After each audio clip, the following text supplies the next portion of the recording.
What's going on, everybody? This is Chris K from Burning the Red Shirt podcast alongside Andrew P. Katz. Talking bowl season, maybe some off-season stuff, transfer portal, the typical type things that you hear right now. What I would consider one of the best weeks of DFS. I think if you were going to do your rankings of slates, this week is awesome. We have 3 to 4 games. One of them always starts during the workday, which is great. Where does this week fall for you in terms of DFS and just college football in general, Andrew? It's so condensed. I feel like last week was a little more my speed from a DFS perspective, in that we had like a day or two of like really light and or nothing as bowl games try to dodge the NFL and holidays and stuff like that. So it felt like there was a little more prep time, and for someone that doesn't really rely on a database approach whatsoever, and kind of tracks down, sifts through information more or less, like that's more my speed. This week, yesterday was fun, even though like what an emotional roller coaster with all of the garbage that happened in terms of just injuries and players not playing, et cetera, et cetera. And today I don't know about you, I have absolutely no feel for how the games are going to play out, even though they're all like super fun, high total, and interesting. Like I have really no leans on it or strong feelings about any of them. Tomorrow I'm looking forward to a lot more, though, personally, just because I feel like I can like the lineups are coming together a lot easier. And then, of course, I'm super psyched for Saturday from like a personal perspective with UGA and the playoff and that slate. Like I'm just gonna jam Ohio State UGA stacks in so that and just kind of let the dust settle how it does from a DFS perspective. But overall, like that's gonna be such a fun day. And I think even though we haven't seen any slates come out for Friday yet, I'm sure that'll be fun too, right? There's like 3 or 4 games, and even though you've got like the random Ohio Wyoming game, I think falling on that day, there's like it should be a fun slate as well. Yeah, that's the best part is that right now, especially, you get games that matter more and like players that are actually playing. We're recording this live on today, Wednesday the 28th, but like I think today is a great day of action.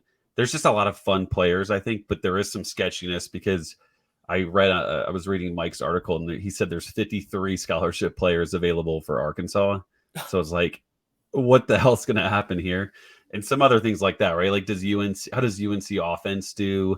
And they're priced pretty appetizing, like Drake May at 7,800. If he was like 9,000, I probably wouldn't consider much of him, but at that price, it's very appealing. So I think they did a fairly decent job on the pricing of it all. But 3 to 5 games the rest of the week here. Then it caps off with like you said, Saturday, the playoff stuff. Some good action. I will tell you, it's taking like 3 to 4 times as long to figure out like projections for each team because of like Western Kentucky has created PTSD for me. Like they're in the portal, but they play. So now I'm thinking like, is this guy going to play? Arkansas has all these guys in the portal, and it's like, wait a second. But luckily, depth charts have been easier to find this week as well, which is shocking. My spider sense was telling me that those Western Kentucky tight ends might play that night, and I spent way too long trying to figure it out, like sifting through tweets and depth charts and everything. And it was just that, I think more than anything else, it was just that you couldn't find anything saying that they weren't going to play. And I was like, well, does that mean they're actually going to?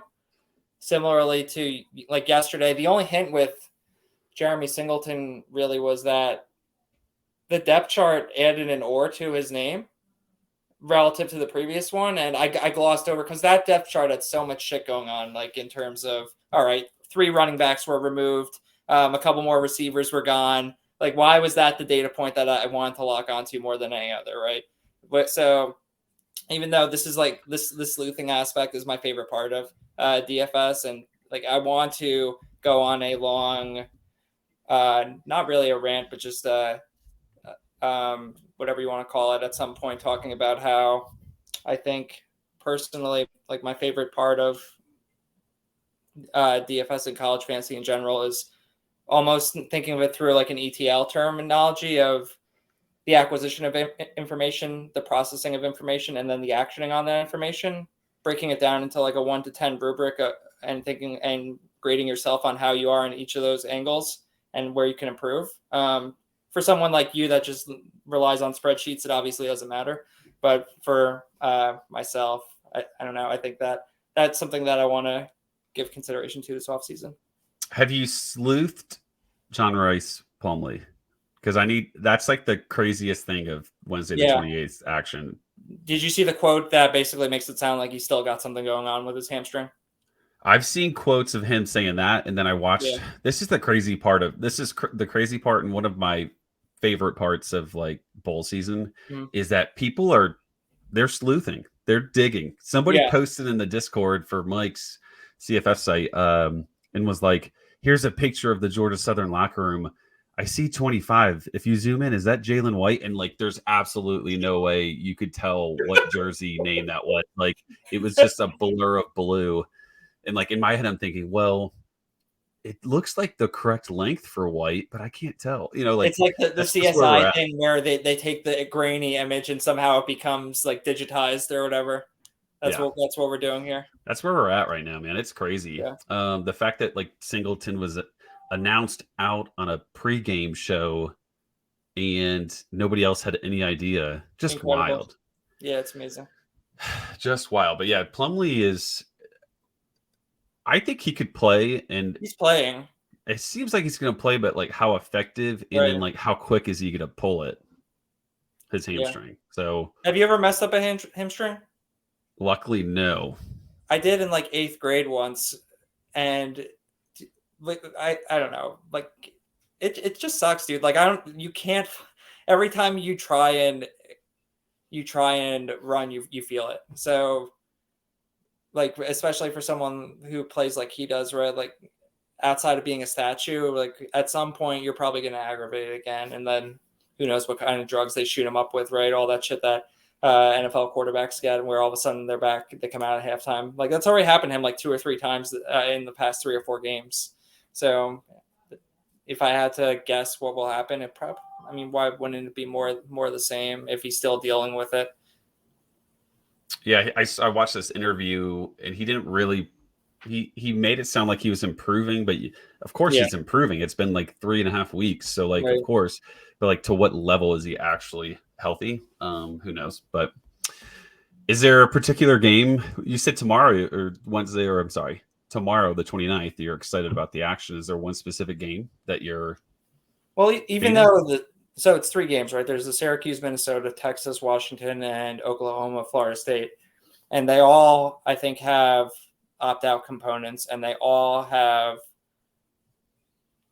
ways. So there's pivots for all of them that are like pretty obvious, I think. But question is, so like, how do you match the studs that remain with which pivots? And the pricing is such where no matter what, you can't jam everything in. You probably have to take risks. So I think it's fun. Just think about it from a strategic perspective. Like there's probably less to do in the way of actually, or at least, who knows with bowl season, right? We could always have more people get rando injuries and opt-outs at the last second, stuff like that. But with how things lie presently, I think that the board is fun in the sense of trying to figure out what lower salary plays you want to lean into versus which studs you want to prioritize. Yeah, Oklahoma. It's weird that even with Bijan not playing, it seems like just based on Vegas from a team standpoint, from a spread standpoint, from a prop standpoint, like it seems like things still favor Texas, generally speaking. And I don't understand why Washington is supposed to struggle with them and why that they shouldn't be able to just do Washington things. What was the line when it opened? It got up to 6. It's down to 3.5 now. But I don't understand why Texas is. Are we just doing the Texas thing where we give them points? I think we're doing the Texas thing, yeah. Because it's not like Quinn Ewers has been that great, right? Like is he still in your lineup? I took him out. I would have talked you out of it. There's no way I would have let you do that. I took him out. Yeah, in the bowl bash, I've got a great start, and What do you have? What do you have going on? Like, no, what has given you your great start so far? Did you play Frank? I played Frank, of course. I've played a bunch of running backs that have just been like really solid. So like I played Braylon Allen. So I played like Chris Brooks was super cheap and was good for me. Let's see here. I had played Taylor Green from Boise. Damian Martinez is like my one bust, and that was just because he got hurt. But otherwise, like Corley, Nathaniel Dell, Jermaine Brown, Jalen Hall, like Jordan Curley, all like pretty solid to really good games.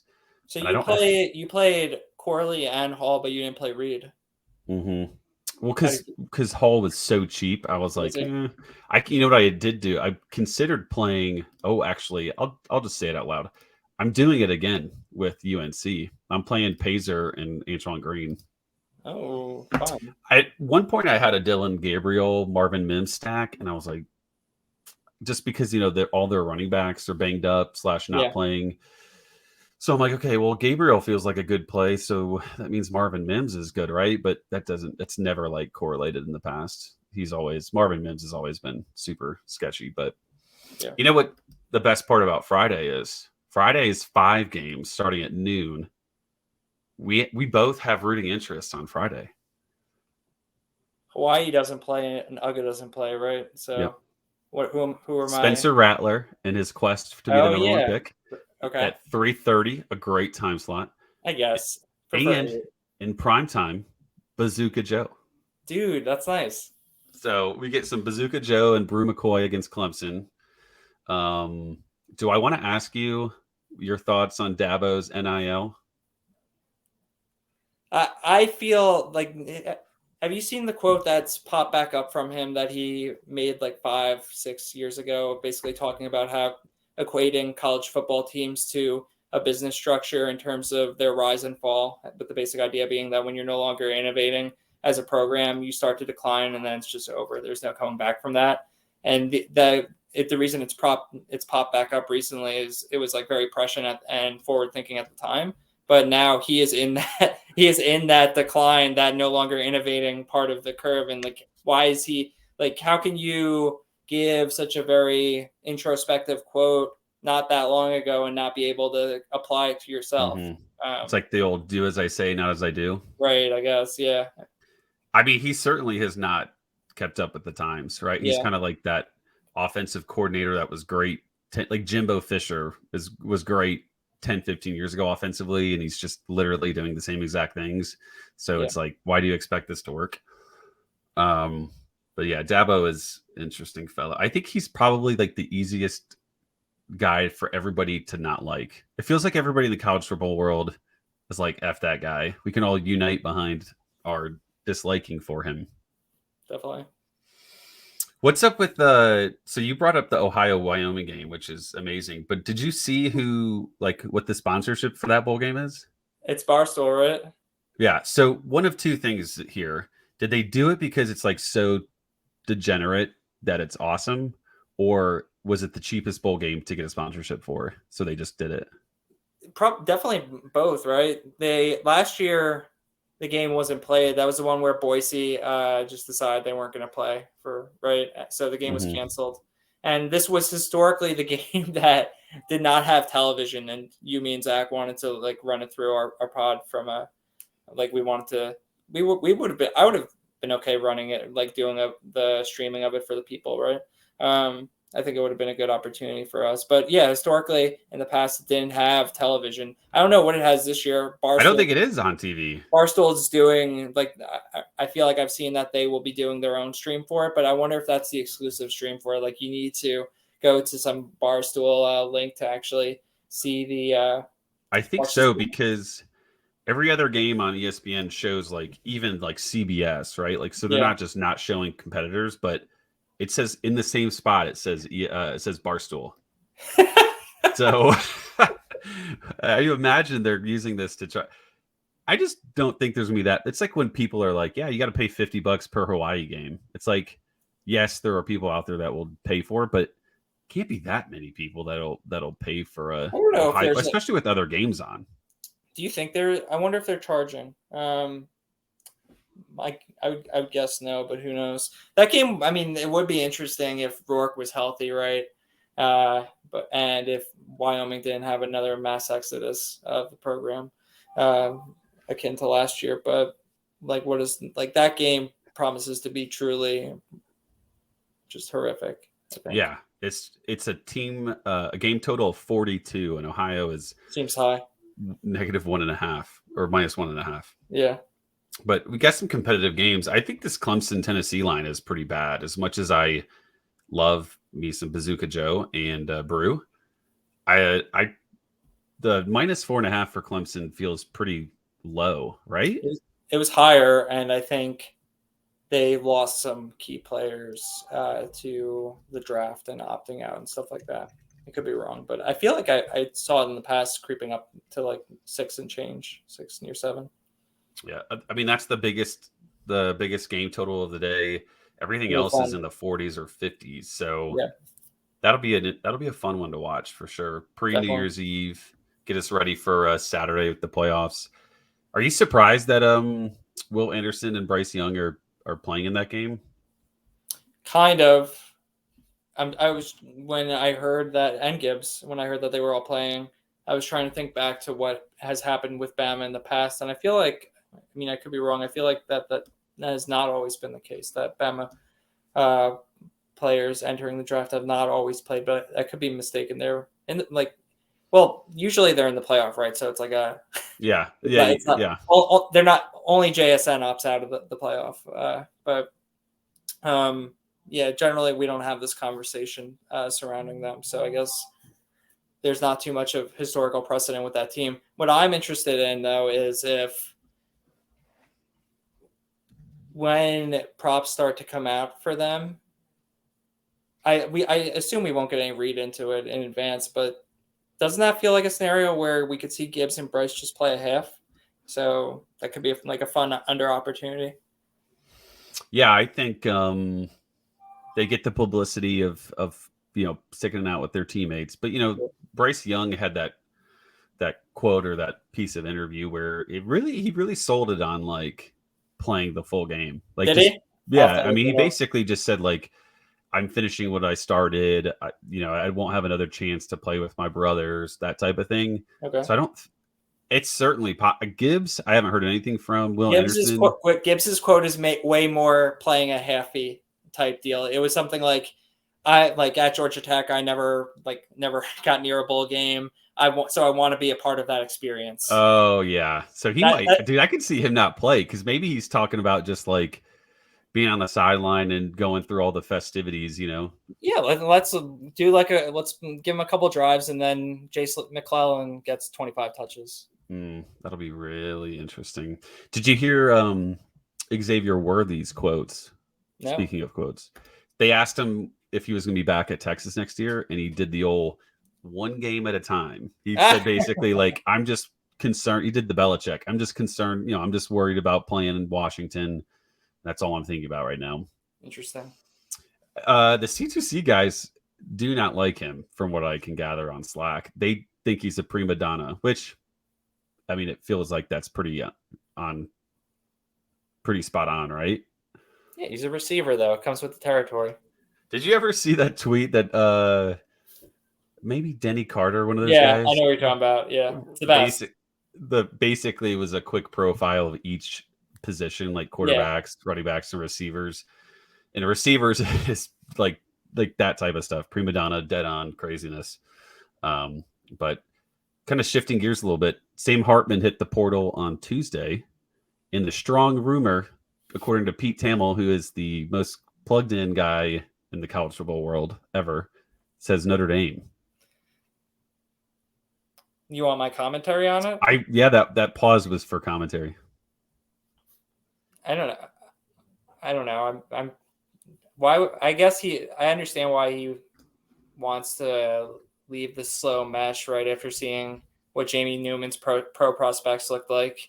I think it's interesting that he, coming into the season, he was very clear that this was his last season of college football, and now he's back for more, just in another uniform. So, not hating at all on it. I think that as you receive information right about your future outlooks, you change, you update your opinion based on that, right? So if the idea is, hey, I can make more money through and opportunities, stuff of that ilk in college than I would being a 7th round or undrafted free agent, it's awesome from lots of different angles, right? for him, for us, like keeping more talent where it in the NCAA as opposed to sitting on the practice squad in the NFL. So it's cool how it actually plays out. I mean, who knows? Like he could run the Wake Forest the offense with his eyes closed. He was such a master at it. So our boy Clint Carlson brought up that he was he was the star of one of the QB1 episodes or seasons. Do you watch those shows? Do you know what he's talking about? I know what you're talking about, but I don't typically watch those. True. It's not uncommon that just through conversations across our various social media platforms, I run into someone wanting to talk about one of these shows, right? Whether it's like Last Chance You or QB1 or whatever. And I never watched any of that stuff. So I can't hold that conversation with anyone. But the idea with him, right, is that he was part of some garbage high school team and just was so good that he turned them into a winner. But I don't know. He's cool. I'll root for him, but who knows how it plays out in terms of CFF this coming year. I don't know why. I don't think I'll necessarily be pushing him up to near the top of my draft board, though. Yeah, I just don't know if Notre Dame has the stuff to.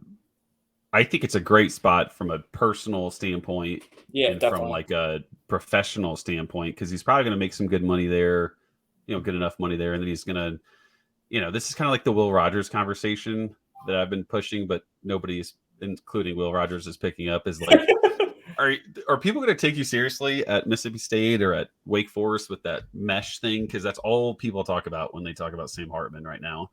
But he's a much better player than that. So I would like I think Notre Dame would be a cool spot for him. Definitely makes sense. Tyler Buckner, I'm curious, he's going to play the bowl game, it sounds like. And then it's like, okay, well, what then? Buckner's going to play in that game? That's the rumor. That's what it says on Fantrax. And I saw it somewhere else too. Otherwise, they'd have to play a true freshman, I think.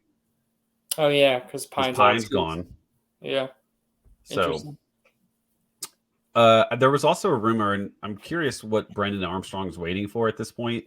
But did you see he's considering Oklahoma State? Yeah, but so that we've seen that. I forgot about that. Maybe he's seeing how Gundy has been behaving lately and is having second thoughts about that. But there's also the rumor of him going to NC State, right, and following his old OC there. So maybe he's just weighing his options. Yeah, maybe he's waiting to see what happens with because NC State's got a young quarterback that Morris. Morris is intriguing. I always thought that when someone said it, like Oklahoma State was an option, I was like, that makes dead on perfect sense. He seems like if you took Spencer Sanders and put him in a mirror, it's Brendan Armstrong. Like that is the same player, just left-handed, just straight warrior, taking tackles and concussions. Have you heard any rumors on Sanders? I haven't heard anything. I haven't either. I wonder. I have absolutely no idea where he goes, what he does. Like, I still kind of. Would you be that surprised if he just is we never hear from him again? He does the old Jack Sears approach. I could see it. You have to put him on a milk carton. Where has this man gone? I don't know. I mean, what's his move? Like, what's the motivation, right? So he has one more year. He's played forever at Oklahoma State. Maybe he's tired of Gundy. So what's he looking for? You think he'd look for a system that maybe doesn't just put him in the hospital every other week or whatever. But it's got to be Power 5, right? Yeah. On top of that. Yeah. You'd have to think if he wants to play a fifth year, he probably wants to push for the draft. So it's got to be a place that's going to like that kind of goes with the whole don't get injured every week thing. Maybe, I don't know, man. Maybe like a South Carolina or a Pitt or something. I don't know. That's weird. Did you want to discuss your bowl game fiasco you've been putting on in the background? Reaching out. I don't know if now's the time. We could tease it. I just find it so difficult well, not difficult necessarily, but it's always going to be challenging, right, to balance like personal and professional lives and figure out how all in or not all in you want to go when it comes to your career and stuff like that. Pushing for promotions, putting yourself in positions to get promotion. Like, do you really care about that stuff? Do you not? Obviously, though, when if you're working for like a largish company and you're not seeing the kind of growth that you want from a personal perspective, that it can be frustrating, right? And you can take that out and channel that through various means, right? Try different things in your in your current role, right? Try to add more new skills, or sometimes you go out and cold email every single bowl game, trying to attain one of those no-show jobs that we know are so omnipresent across every single bowl. So I spent a couple weeks recently just trying to figure out the best way to get in touch with every single bowl game and find a point of contact, just set myself up for an introduction, get time with an individual there to try and sell myself, with very mixed results, right? I think I stopped when I got to the ones that, like, okay, like you're not there. What's the point in cold emailing the Sugar Bowl, right? That's like Right. a huge conglomerate. We're not talking about some rinky dink operation that just funnels money up to a few people, which is what, of course, we all want, right? You want to be a part of that upward funnel. We're talking about, when you talk about the Sugar Bowl, the Orange Bowl, you're talking about like a legitimate, I would assume anyway, a more legitimate corporate structure of sorts. So I stopped when I got to like the New Year's Six and stuff like that, because I was like, this isn't what I'm really looking for. But it was super fun and interesting going bowl by bowl and kind of just trying to create a spreadsheet of sorts, because just being a former accountant, moving into a marketing analytics role, and just playing fantasy sports all my life. I mean, of course, I gravitate towards spreadsheets as a way for kind of just translating my thoughts into a consumable way. So create a spreadsheet for every single bowl, try to source a contact name, track the contact when I reached out, where I found their contact information, and kind of created my own scale down Salesforce, if you will. But yeah, the results were super mixed. I think I've heard back from maybe 5 or 6 at this point, with maybe 3 or 4 of them saying, "Hey, this is our busy time. We'll get back to us in like January, February, and we can like just have time to talk," which is really what I want. Like, I don't want to apply to some some operations job, or some I don't know what you even call it, like backroom job, right? I just want to get time with someone and kind of work my way up the food chain of conversation, sell myself, and see where things net out, for better or for worse. So just getting having in the pipeline the idea of a contact a month or 2 from now, when the bowl game runs its course, I think is a nice kind of bullet to have in my chamber for later on. It was so funny looking at so first of all, you start when you, and I mean by you I mean me, and by me I mean probably only me, because who else is doing this ridiculous fiasco, start to go through every Bulls website, you notice a few different things.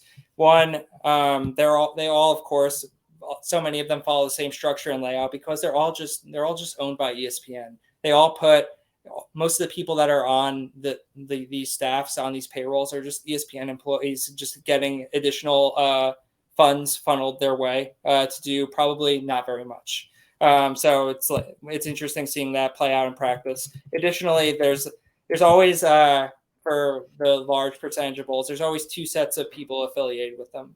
One set, right, the people that actually have probably for full-time jobs doing different operations, sales, accounting, etc. type role, HR type roles. And then you've got, I wonder if these people actually get paid. I would assume they do. But then you've got the board members of the Bulls, and it's exactly what you would expect, right? It's these suits, these old ass suits that just sit on the board, and I assume they just collect money and revenue from the Bulls, right? And I mean, what do they really do? It's like any other sort of board member type deal. So you see that in every single bowl as well. So I avoided contacting the board members because you're not hearing from these people, but instead, if I found like an executive assistant or if I couldn't find something like that, someone who's something like HR, operations, or if I couldn't find anything like that, then let's just hit up the executive director, right, and kind of see how it goes from there. I would do that as well. It was so I have trivia for you. I believe there were 3 bowls out of the non-New Year's Six that didn't have. Let me count here. 4 bowls that did not have real websites. That just had pages for attached to actual websites. If you understand the distinction, do you want to guess what they were? Of course. Some of these are like real, like bowl games, just been recycled sponsors, so it gets weird. It's funny, right? What about the ReliaQuest Bowl? Real website. Damn. What about? I mean, does the Barstool Sports one have a real website? It does. That actually makes sense. I know, like the Mayo Bowl is way too big. No, so the Mayo Bowl, considering their social media presence and their like historical social media presence and aptitude, I expected the best from them in the way of website setup. They do not have a real website. They just have a extension page of the Duke's Mayo website, which I was extremely disappointed with from the perspective of, so what I want, right, is I want the idea of having a real website is then, okay, I get a set of contacts that are affiliated directly to the bowl. When you don't have a real website, all that I'm getting really is stuff that links back to Duke's Mayo and not so much the bowl itself. So it's disappointing from that perspective. But yeah, Duke's Mayo Bowl does not have a real website. So that's one. So I would think Cheez-It Bowl is in similar way as the Mayo Bowl. Do they have a website? That would be the not really. No, they do not. Wild, because they're another one that had like their presence is pretty good on social media, so that's surprising. Great. Bad Boy Mowers Pinstripe Bowl. Correct. Is that another one? They link back to the Yankees, which in turn should give you a good idea of another one that does not have a real website. I'm gonna just let you tell me. I don't know. It's the Red Sox one, the Fenway Bowl. Oh, the Fenway one, yeah. And then I'll tell you the last one. There's one tonight that's playing, or tomorrow or tonight that's at Petco. Is that a? That's the San Diego County Credit Union Bowl. Maybe I missed that one when I was applying. Is that really what it's called? The San Diego County Credit. This is the one that used to be called like the with the flower. What was the flower? Poinsettia. The Poinsettia Bowl. San Diego County Credit Union Poinsettia Bowl or whatever, right? Yeah. Maybe I missed that one when I was applying. I think that one's in that's played at Petco Park tonight. That's I think the Holiday Bowl isn't the Holiday Bowl played out there? I think so too. Yeah. Or is it still called? Yeah. It is the Holiday Bowl. It is the Holiday Bowl. Yeah. I'm going to the website now. So yeah, that one is like the Holiday Bowl website. The last one that does not have a real website, the Jimmy Kimmel Bowl. It just links to Jimmy Kimmel's website. Or no, it just links to like SoFi Stadium, LA Bowl website. That one doesn't surprise me. Yeah. But so I'm planning on hitting up some of these people later this month or in February, and then I'm probably just going to re-email everyone that did not hit me up originally again, or did not get back to me originally again, because why not, right? So I am that sales guy that emails you that you ignore. I think. Are you tenacious? Not really. I'm also not very good. Like I feel like I've mastered so many elements of like the soft skill and communication element of life, but anytime it comes to talking about myself, I always find that like the hardest thing to do. When it comes to just, I don't know, when I'm just talking about the stuff that I do in the moment at work, like I can just pivot on on a dime and talk about anything. But I don't know, when it comes to just talking about yourself, I always find that that's like the most difficult and challenging thing to do from like an on the spot communicative perspective. And so a skill I'm trying to master a little more. Well, I think email is super hard to do that to begin with, but I overanalyze everything when it comes to like emailing about like through a job process. Like I'm like, oh my god, did I say like is the sentence too what's the word, too formal, too informal? Like I'll overanalyze every single element of emails when it comes to like trying to sell myself or apply for jobs and stuff like that. Well, hopefully you get some good responses and at least learn a little bit from these people. These things are so crazy.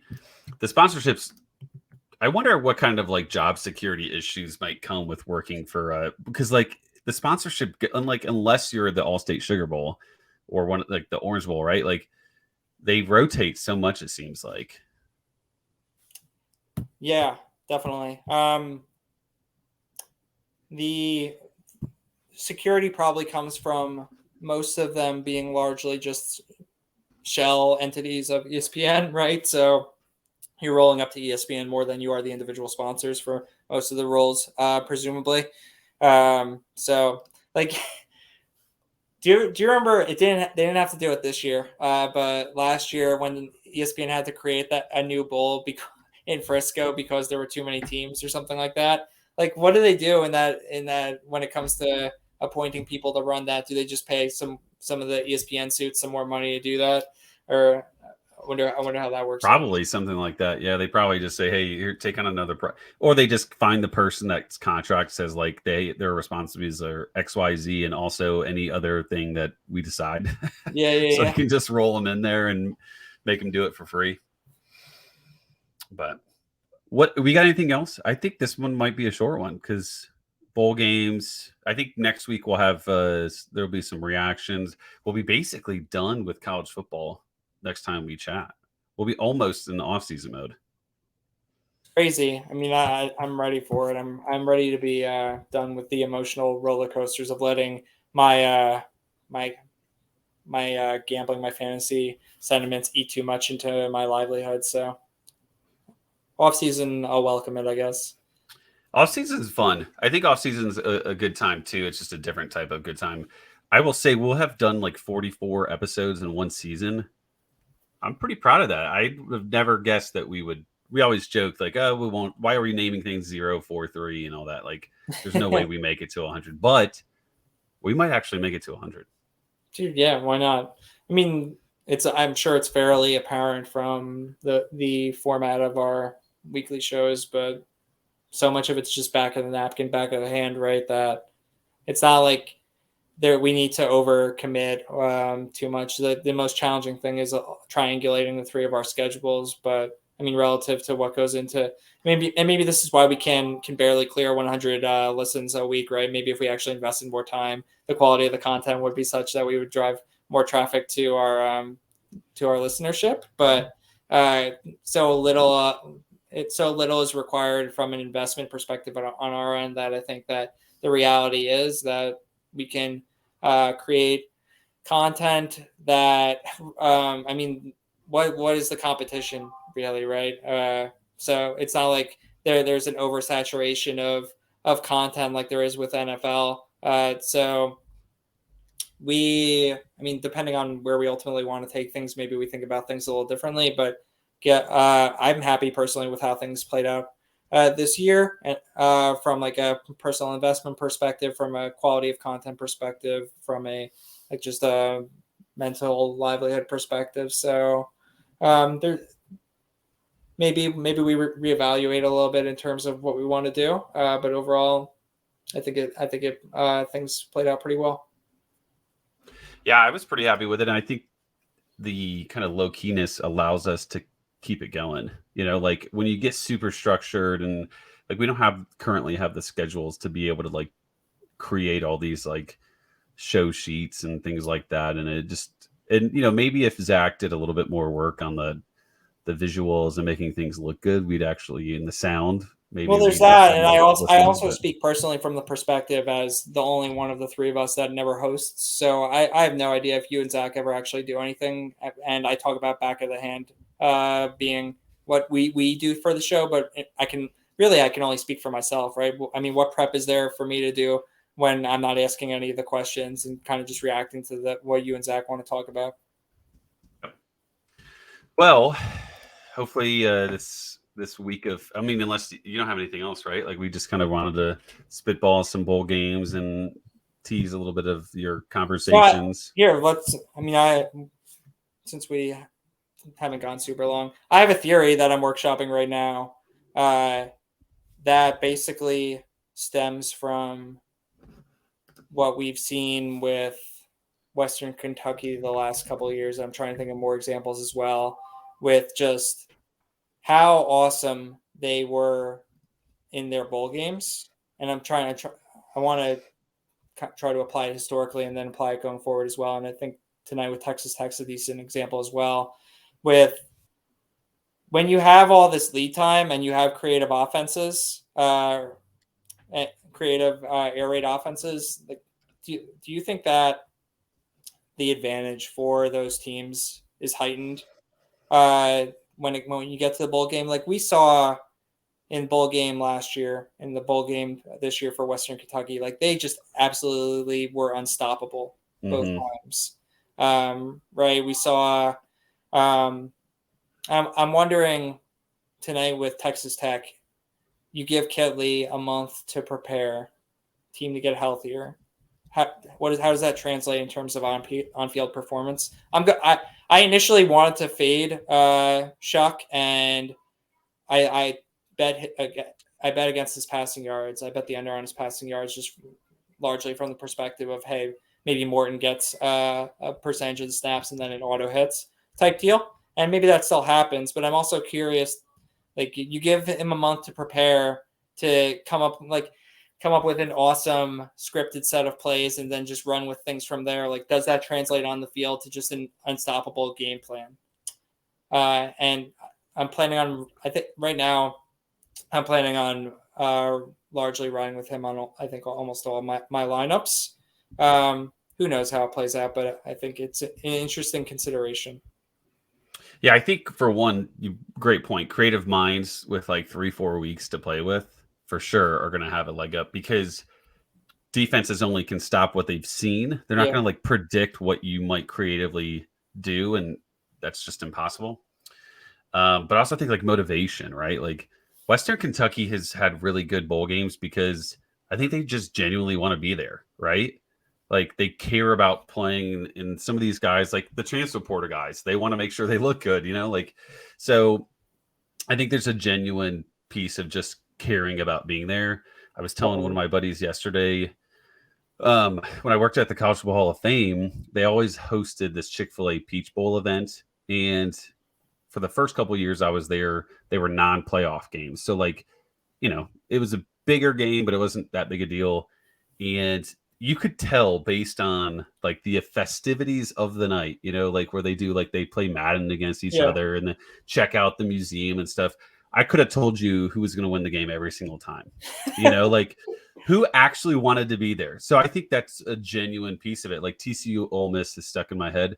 Ole Miss was way too cool for school. They did not want to be there. They just were waiting until they could leave. TCU what about Greg Ward against Florida State? That was Peach Bowl, right? Yeah, I think so. Houston won that, right? Yeah.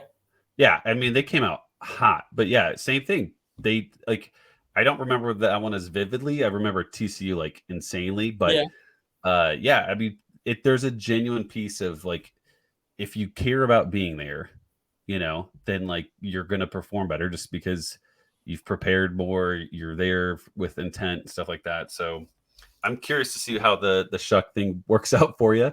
Yeah, I will have some. I don't think I'll go 100% though. Did you watch the Western Kentucky game last week? Mm-hmm. Did you see that, dude? That like in the same vein as the Maccabee flea flicker. Did you see that play they called where they snapped it to the running back, handed it off to Reed? He faked a pitch and then threw it to one of the tight ends, and the tight end dropped it. I think so. They did a bunch of crazy stuff. Dude, Arbuckle was in his fucking bag that night. No wonder he's getting the Washington State job. Like that dude called it an insane game. Do you think that they'll have the same type of offense next year? Like, because they're losing some different pieces. It's a good question, right? The idea, so he's the only name that's gotten mentioned relative to the offense in the last couple of weeks, but coming into the season, there was weren't they like try offensive coordinators, right? It was him and two other guys. So presumably they try and retain at least one or two of them and keep the show on moving. Who knows though? I think Reed re-enters the portal though. You think so? Yeah. I think he could justify it. He committed to certain coaching, coaches being there, and there's been some shuffling. If they lose Reed though, that's a. And then Ward follows Eric Morris to North Texas. Dude, I had the best. I'm trying to remember who it was. Oh. What do you think of so Van Treese is done at Georgia Southern, right? What do you think of Altmaier going there? I mean, that would be great. I mean, if you can make Kyle Van Treese something, then yeah. We haven't heard. I feel like we haven't heard anything about him recently, but I like that one. Well, there's that Helton connection. I don't think Austin Reed would ever leave to go to Georgia Southern, but yeah, that's family at least. Why do you think Ward goes to North Texas? Just because of the coach? Yeah. I just don't know if you go from, and he's probably from Texas, right?